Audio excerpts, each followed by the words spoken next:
my Foo Fighters one, and I have a Stone Temple Pilots one, and a bunch of BB King. I love BB King, so that's pretty exciting to pay off the lot and still get to keep some. I'm sure a lot of us do that. Hey, Bluegrass, can we go thrift shopping? Hello, YouTube world. My name is Anthony Long. Welcome back to the Bluegrass Picker channel. You came back. Why? Why would you? I'm sure glad you did. What sold on eBay yesterday? First thing that sold was these. I don't want to take them out. They're Arby's. You can see the French fries there. They're Arby's pins, service pins. There's 7 of them all together. I had 2 different lots, and I think they were both $9.95, and the same person bought both. So I'll refund some of the shipping to them. I listed them same day they sold, so, you know, little bitty, might as well take them out. These little bitty pins will sell for some pretty decent money, and they sell pretty quickly. The Giants pins have been great for me. A piece of like a roast beef sandwich there, and just Arby's. But these little pins sell pretty good. I don't know if someone needs some flair that they didn't have. Anyway, I'm there to provide. So if you get pins and you're sitting on them, put them up. You'd be surprised. Next thing that sold was something I got from Mr. Buys a Lot, and I got a ashtray lot. And this was Jerome, what is it, Arizona? Yeah, Arizona. Petrified wood is these pieces here, and I don't know, it was heavy. I charged like $8.85 for shipping because of it, but it's kind of neat. But anyway, I believe this sold for $9.95 too. Maybe wrong. Next thing that sold was this hat. It's a Burlington Northern Santa Fe hat. Look, Listen, and Live, Operation Lifesaver. This was new, not worn until me. And it's Youngin. It's the name of the brand. Pretty good vintage brand. I think it's early 2000s, late 90s.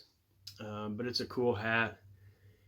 Someone bought it through Global Shipping Program.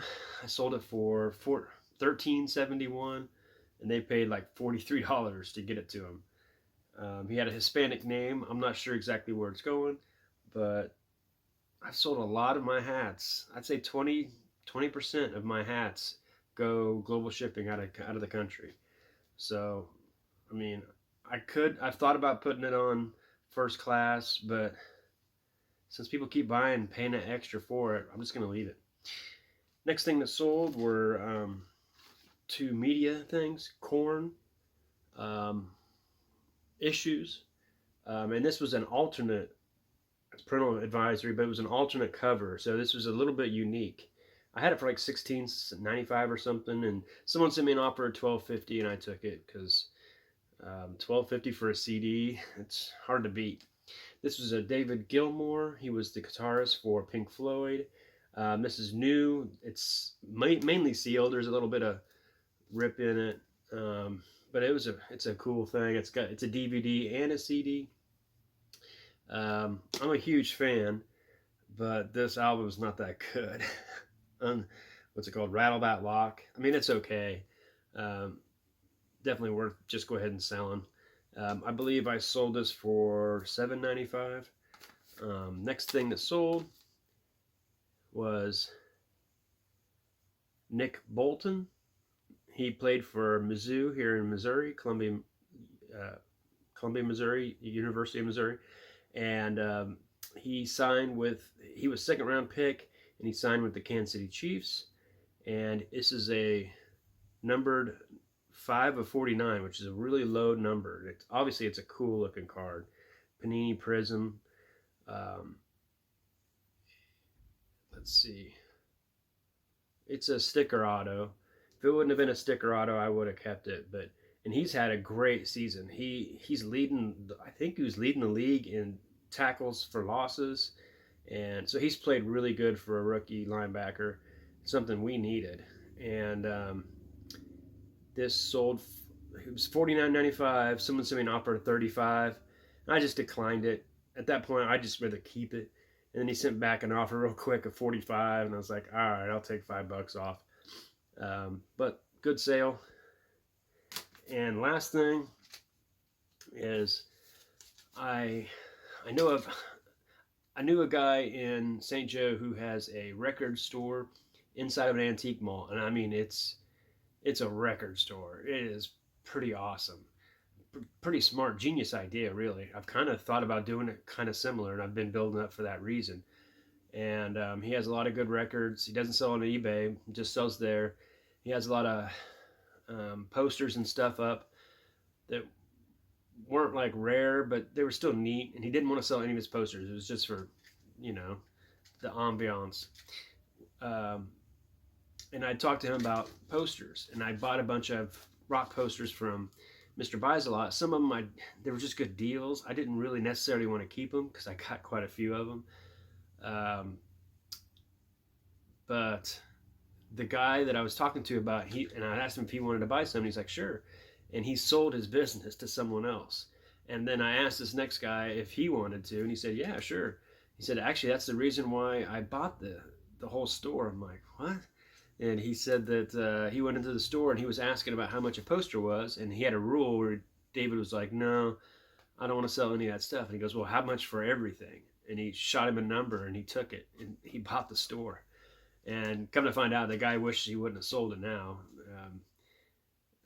I knew he would think that right off the bat. But anyway, I sent him some pictures. I'll try to throw up some pictures here to show some of them, but there was 2 Grateful Dead posters that I got from T from Auctions for You. So I tripled my money on those. And then the ones I got from Mr. Buys a Lot are signed, and they're numbered, and they're really cool. And one of them was a George Clinton Parliament P-Funk. I had 2 of them, otherwise I wouldn't have showed him one. And I sold that one for $50. Sold 2 Kiss ones that were from Germany for $40 a piece. And what was it? The other one? Boy, I'm forgetting right now. But anyway, I sold 5, and I shot him a price of $190, and he took it. So that almost paid for all my posters. So I get to keep the rest of them, which was like another 8. And my Foo Fighters one, and I have a Stone Temple Pilots one, and a bunch of B.B. King. I love B.B. King. So that's pretty exciting to pay off the lot and still get to keep some. I'm sure a lot of us do that. But it's cool too because it'll be another source of that I can send to, and I can tell Mr. Buys a Lot, hey, I could even pay up a little bit just to get it, So anyway, just some of the things I'm sold and some of the things I like to do. And I'm going to be putting out, now that I've got some time, I'm going to be putting out what's been selling in my stores for the last year or 2 in my booths, in my antique malls and flea market, just to kind of get everybody, so they kind of know what could sell. And some things sell better in my booths, but they also move slower. The only thing is it costs some money to have them, to rent there, but it's good storage. You have to pay for storage, plus you have to pay for an eBay subscription too. So, I mean, when it comes down to it, it's not too bad, and there's no returns. Not that I'm trying to get over on anybody, but I don't have to worry about that part. Someone's doing all the work other than me putting it in there. So anyway, I'll kind of show what some of my secrets, some of the things I like to do in my booth. So I'll be putting that video out here pretty soon. And make sure you push that thumbs down button before you get out of here. Don't forget. And grind on, friends.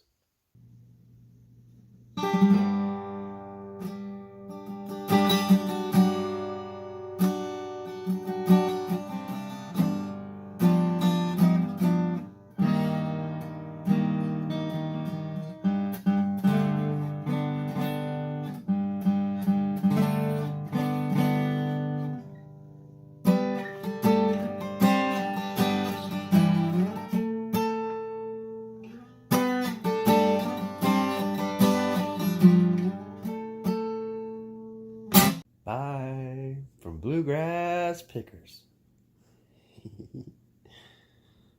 Stay tuned.